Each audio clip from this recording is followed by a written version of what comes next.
There are thousands of species of mushrooms growing in Canada, and while the majority of them are not toxic, some of them are, so you're right to be concerned. Mushroom poisoning isn't a major cause of mortality in pets, but it can happen. Depending on the mushroom and its toxicity, symptoms range from lethargy and uncoordinated movement to gastrointestinal problems, seizures, and coma. It can take 12 hours or more for symptoms to appear, and time is of the essence. If you suspect mushroom poisoning, get your pup to the vet ASAP. And to answer your question specifically, no, you shouldn't trust your pup's judgment about which varieties are toxic.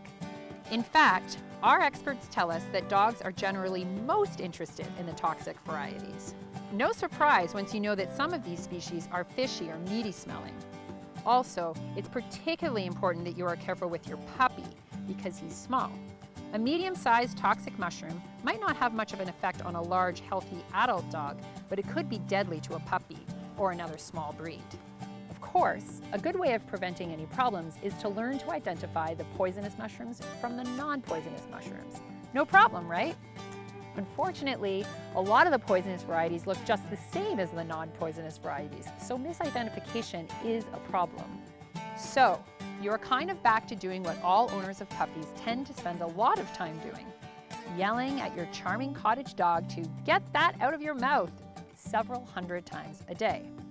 And take comfort in the fact that there are a lot of actual dead and rotting things at the lake to distract your puppy that will perhaps make the mushrooms a little less enticing.